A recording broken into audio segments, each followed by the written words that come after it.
नैमिषारण्य में कल के मल्लिस को, कलयुग के पापों को मिटाने का प्रयास,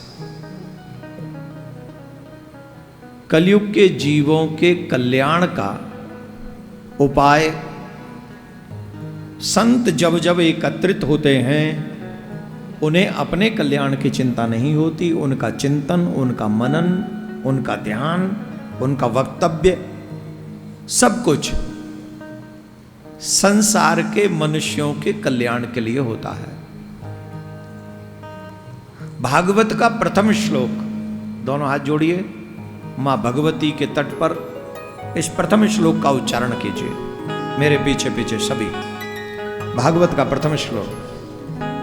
सच्चिदानंद रूपाय, सच्चिदानंद रूपाय, विश्वोत्पत्त्यादिहेतवे, विश्वोत्पत्त्यादिहेतवे, तापत्रय विनाशाय, तापत्रय विनाशाय, श्री कृष्णाय वयं नुमः, श्री कृष्णाय वयं नुमः।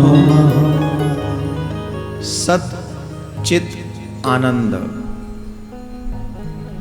सत माने असीमित ज्ञान। परमात्मा कौन है? सच्चिदानंद कौन है? किसे कहते हैं सच्चिदानंद? बोले जिनका असीमित ज्ञान है, जिनकी असीमित सत्ता है और जिनको असीमित आनंद की अनुभूति है, जिनके पास असीमित आनंद है। ये तीनों ही चीज हमारे पास सीमित है कि नहीं? चाय अच्छी मिल जाए तो बोले आनंद आ गया, और बुरी मिल गई तो अरे तेरा भला हो, क्या कर दिया। तो हमारा आनंद महाराज जी चाय में समाया हुआ है। अच्छी चाय बोले आनंद आ गया, और बुरी चाय अरे मुंह बिगाड़ दिया, आनंद गया। तो हमारा आनंद सीमित है। हमारी सत्ता, कई बार तो महाराज घर में भी सत्ता नहीं चलती, फिर भी मान लें कि हमारी सत्ता, हम विधायक हैं तो हमारी सीमित क्षेत्र में, मंत्री हैं तो उत्तराखंड में, और अगर मुख्यमंत्री हैं तो भी उत्तराखंड में, और प्रधानमंत्री हैं तो बोले पूरे भारत में। अब भारत के प्रधानमंत्री आदरणीय मोदी जी चाहें कि हम नेपाल में अपनी सत्ता चलाएं, इज इट पॉसिबल? तो सीमित हुई कि नहीं? अब वो कौन से हैं, वो अमेरिका के एक राष्ट्रपति जो हैं, जो बाइडेन। अब वो बाइडेन साहब कहें कि हम तो भारत में चलाएंगे अपनी सत्ता, तब मानेंगे? अब बड़ी पावरफुल कंट्री है अमेरिका, लेकिन मानेंगे नहीं। क्यों नहीं मानेंगे? बोले सत्ता सीमित है। और हमारे ठाकुर जी की सत्ता कहाँ है? कहाँ है बताओ? जलवायु आकाश गगन में सब पर उसकी सत्ता। कहाँ है उसकी सत्ता? जलवायु आकाश गगन में सब पर उसकी सत्ता। उसकी मर्जी के बगैर तो हिल नहीं सकता पत्ता। क्या होनी है क्या अनहोनी, सबका उसको ज्ञान। मारने वाला है भगवान, बचाने वाला है भगवान। अच्छा देखो, जलवायु आकाश में अभी बताता हूं। जब कलश यात्रा आई तब गगन में क्या हाल था, और जब महाराज जी आए कथा कहने के लिए, प्रारंभ करने, दीप दान करने, दीप प्रज्वलित करने, बताओ तब माहौल क्या था? तब उनको लगा कि श्रोता वो कथा में जा रहे हैं तो जरा तपस का हरण कर लिया जाए, ताप का हरण कर लिया जाए, और मौसम ठंडा कर दिया जाए। और ऐसी शीतलता अभी तक सूरज भगवान नहीं आए। ये प्रमाण है। ये जो देश विदेश से आप लोग आए हो और यहां आकर बैठे हो, ये आप लोगों के लिए प्रमाण है, भगवान का साक्षात प्रमाण है।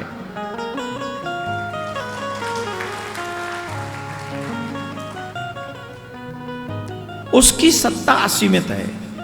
ये जो YouTube पे और आस्था पे जो हमारी कथा सुन रहे समय, उनसे हम एक ही निवेदन कहेंगे, और निवेदन ये है, या तो तुम्हारे भाग्य में हो तो कल ते आ जाओ,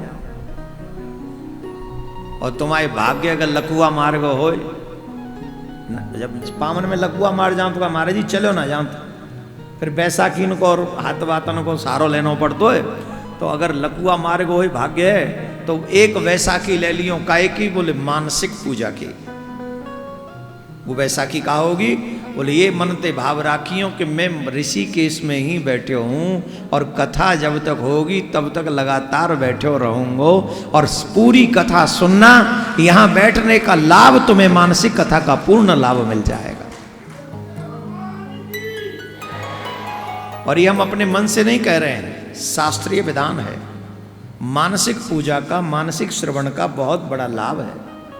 तो आ सकते, वैसे तो कहाँ आएंगे, आज तो ये फुल ही हो गया पहले ही दिन, पर हम और हृदय में जगह बना लेंगे। यू कैन कम, जो आ सकते हैं।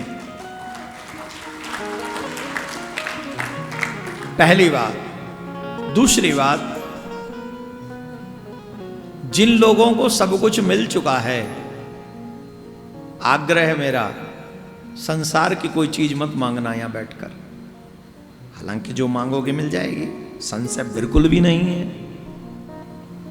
भागवत तो कल्प वृक्ष है, साक्षात भगवान ही हैं, और बैठे कहां हैं? ऋषिकेश में। ऋषिकेश किसका नाम है? नारायण का ही नाम ऋषिकेश है। ऋषिकेश को ऋषिकेश क्यों कहते हैं? ऋषिकेश क्यों है? अभी महाराज जी ने बताया यहां किस किसने तपस्या की। राम जी ने यहां करी, कन्हैया ने तपस्या यहां करी, लक्ष्मण जी ने यहां करी, भरत जी ने यहां करी, शत्रुघ्न जी ने यहां करी। कोई छूटे हो है? और व्यास जी ने ऊपर बैठ के वो सबरे ग्रंथ निमाल करें। इसीलिए इस पावन धरा को देवभूमि कहा गया। ये साधारण भूमि नहीं है, ये देवभूमि है। और जब जब हम यहां आए हैं तब तब इस देवभूमि ने हमारे हृदय में कृष्ण प्रेम को एक ऊंचाई तक पहुंचाया है, इसमें कोई संशय नहीं। जिस भाव से आते हैं उस भाव से, उस भाव की पूर्ति होती ही है, इसमें संशय नहीं। यही ऋषिकेश में एक भरत मंदिर है, और उसके विषय में स्कंद पुराण में भी वर्णन आया है, केदारखंड में।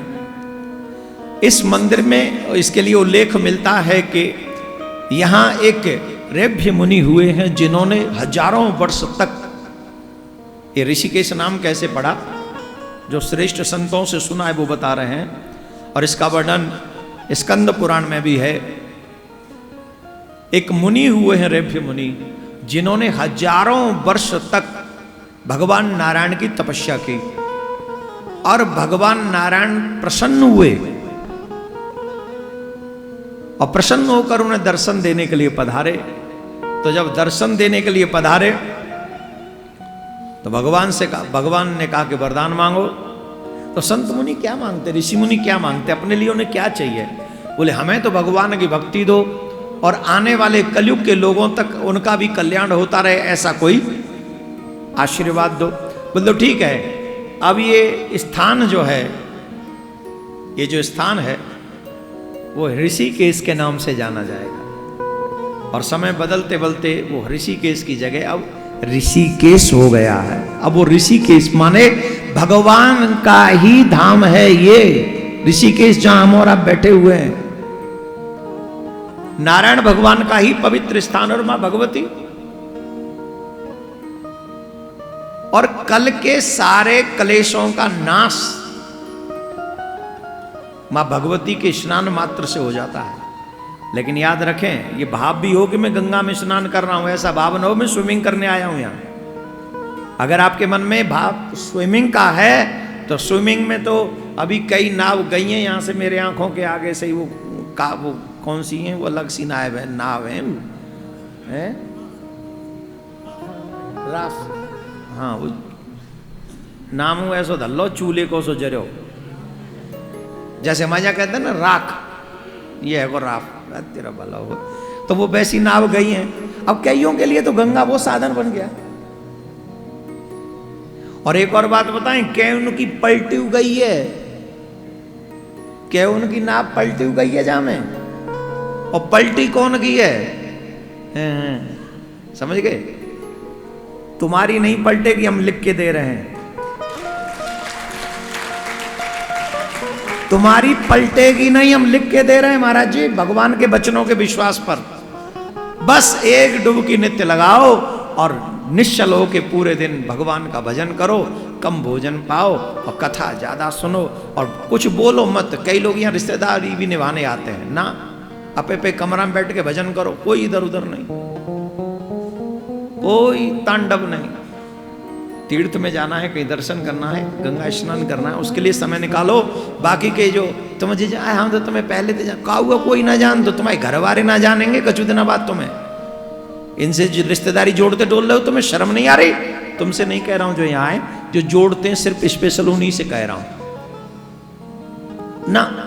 सिर्फ और सिर्फ अगर कल्याण कराना है तो मैं डायरेक्ट स्ट्रेट फॉरवर्ड बोल रहा हूं आपको, आपके कल्याण के लिए, सिर्फ आपके कल्याण के लिए आप ऐसे कथा सुनिए और इस ऋषि के इसमें आप मन लगाइए।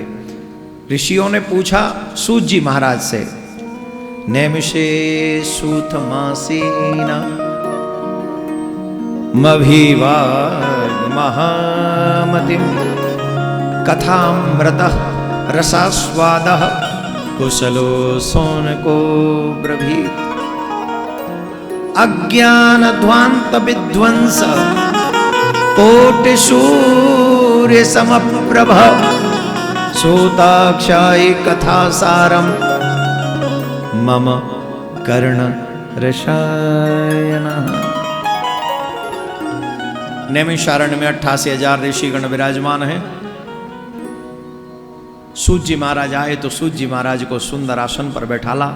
हे पुराणों के ज्ञाता, हे पुराणों के मर्मज्ञ, कलयुग के लोगों के कल्याण के लिए हमारे मन में कुछ प्रश्न है, आप कृपा करके हमें कुछ बताइए और कथा मत सुनाइए।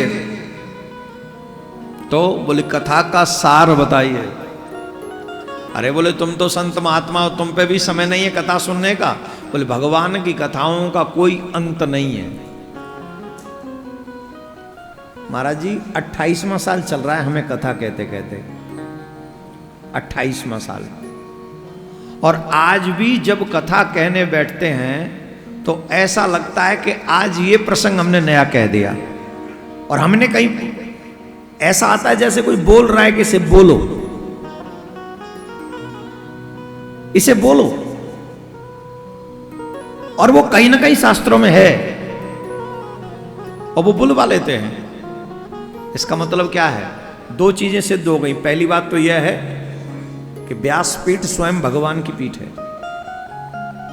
कई बार तो आपने जो कभी सुना नहीं, कभी पढ़ा नहीं, कभी बोला नहीं, वो आपके दिमाग में पता नहीं कहां से आता है। वो कौन है भेजने वाला? और प्रेरक रघुवंश विभूषण, भगवान ही प्रेरणा देते हैं। पहली बात।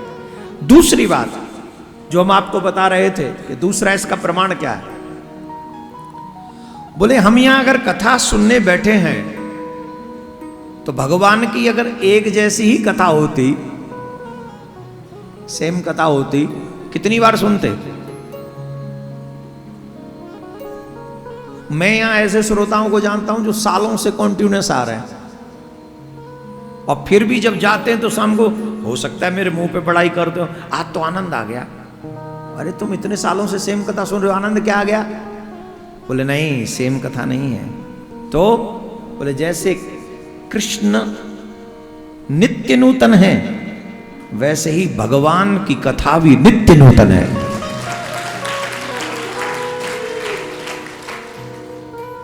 तुम्हारे पाप बढ़ गए, इसका प्रमाण क्या है? बोले कथा से अरुचि हो जाए, भजन से अरुचि हो जाए, भक्ति से अरुचि हो जाए, तीर्थ जाने से अरुचि हो जाए, तुम्हारे पाप बढ़ गए।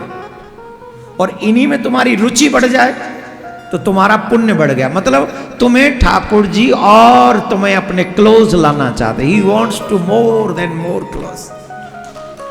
ही वॉन्ट्स, ही माने कौन? God wants.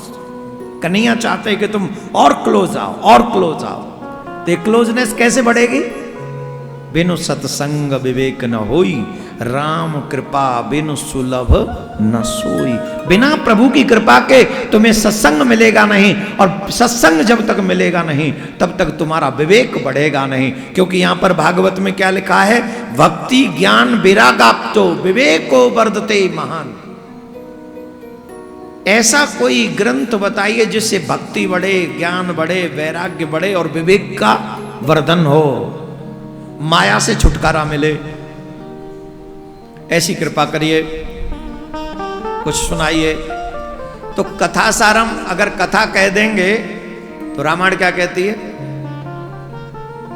हरि अनंत हरि कथा अनंता, हरि अनंत